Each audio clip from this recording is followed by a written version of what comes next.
What's up, besties? I hope you're having a fantastic day. I'm late to this trend. I know. I couldn't do it earlier. I was very busy with like uni stuff, but I'm doing it now.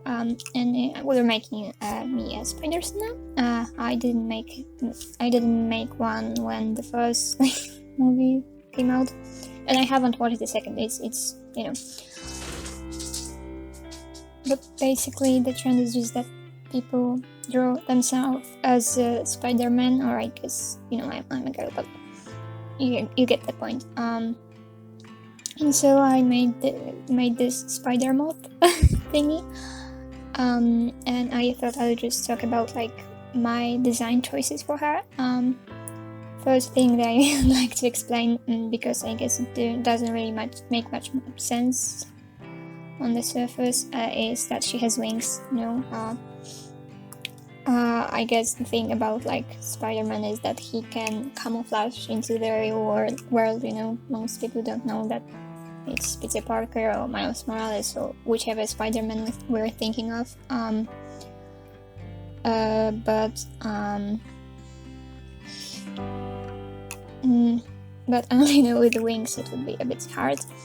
So I guess they're just the part of the costume, and like since we're already bending the logics of biology by just giving them spider powers, I guess we can just bend their rules of physics a bit and say that she can like soar using them, like not necessarily like flap them and fly, but like if she jumps she can like soar. That's a small additional power, but I just thought it would be cool to give her wings. I also didn't want them to like overtake the composition and the design too much, because wings are something that's typically huge, and I wanted to keep them pretty small, and I wanted them to kind of blend into the background, so I chose the colors that were in the backgrounds, very light. And also I blended them out later on. I wanted this to be like a snatch in the movement kind of illustration, so she's like jumping and she's about to like shoot a web in our direction, right? And I blurred them more than I blurred the rest of her, just to like keep them just like as a part of the design, but not really important to the illustration. Like they're just purely like an element of the costume. They're not like physically a part of her body. And like similarly, like for antennas, I didn't want them to be the part of her body, so I gave her this like headset thingy that she can like put on, and she can listen to stuff. She's definitely listening to serious stuff. I just don't know what I thought it would be cute. And I just tried to give her like other little mouth elements, like the little wing shape things around her eyes, and I give her, generally speaking, I try to keep her to like darker colors. I usually don't draw with darker colors, but I wear dark colors. I most of the time wear all black, so I wanted to like kind of stay true to myself, but also like keep the general themes of this going, because like if in real life I somehow possessed like some superpowers and was going to make myself some fancy like superhero costume, it would probably be mostly black or all black, but like it with some cool textures. But that would be boring to draw, so I made it like mostly dark purple. We can imagine it to be like purplish, lighter black, like this more matte, and the like darkest parts would be like the pitch black type of black, because with my drawing I typically avoid black, so I just don't enjoy drawing with it when it comes to like shading. But yeah, here I thought it's like necessary. I think I gave her a little choker, you can see. I just thought it would be cute to just keep the neck black and give her a little choker. I really like I'm really proud of what I did like with her chest design, like when it comes to her costume.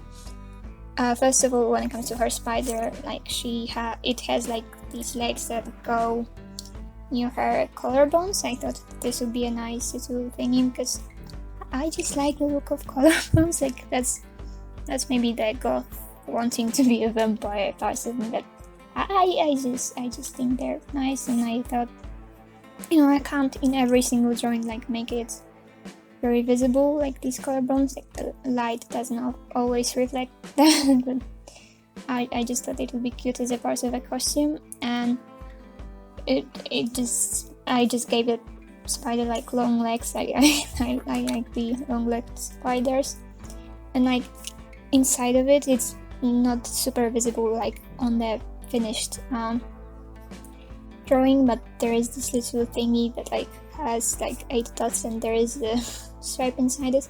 I know that the typical like spiders on the Spider-Man costumes don't have anything in there, but this is actually, I think, cool. Like this idea I had. I have a scar in this space, and this scar looks like this. I can like show you a photo, I guess.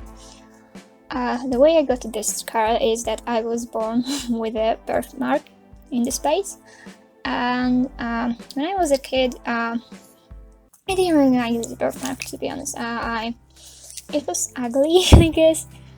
Not to say like birthmarks are ugly, just that people often thought that I was dirty, like I spilled something on myself, and I didn't. It was just permanently there.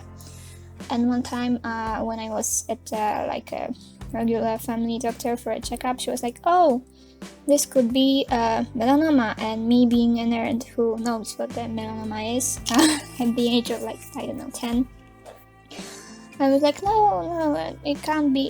It's I've had it since I was born. It's not melanoma. But she was like, oh well, maybe it's good to have it checked out. And my mom was, yeah, it's good to have it checked out. And I had it like surgically removed. Yeah, and it was quite unpleasant. But in the end, I don't regret it. I know that they probably did it more for like aesthetic purposes, but in all honesty, I like the scar, and yeah, I think it's a cute one, and it's definitely way cuter than just black dot in this place. So yeah, that's it. And also when it comes to like the thing with the moth right there, like when it comes to like the traditional Spider-Man costumes, like the Peter Parker ones, you can see like on the illustration it's typically either blue or sometimes black.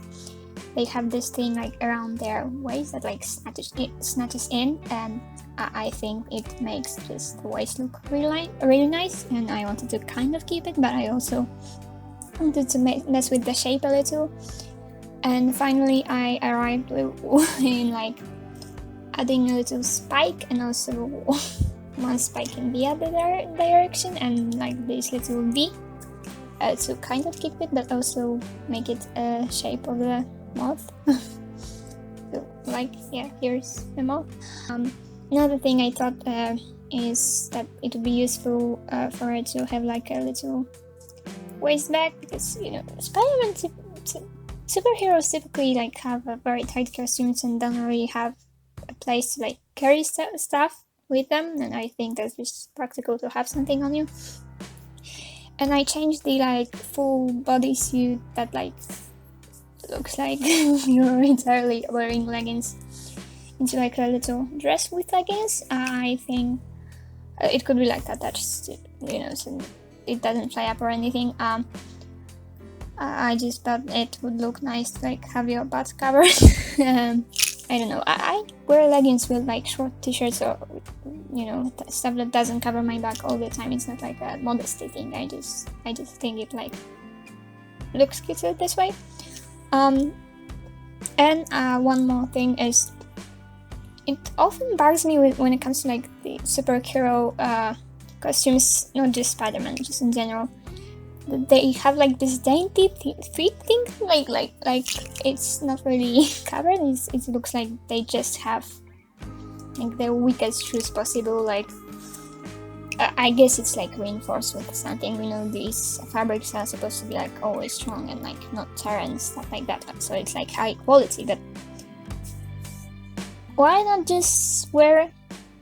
Are these called combat boots in English? I have not checked, but the metal stuff, like the stuff that like punks, goths, metalheads wear. You know, that's like a weapon in itself. Like I feel so much safer wearing mine, knowing that like, you know, if I'm in danger, I can kick someone and probably break a bone. So, why not wear these?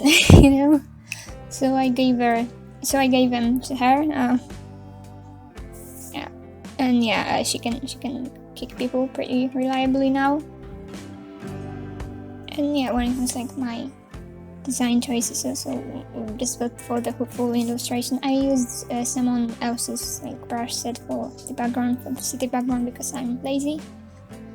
And I wanted to, and again, I wanted it to be like in the movement, so I blurred it a lot with like motion blur and blur her a lot, like make it very motiony, make it look like she's moving. I hope I achieved it, because I later on like got rid of a lot of the motion blur just to like maintain the details in a lot of it.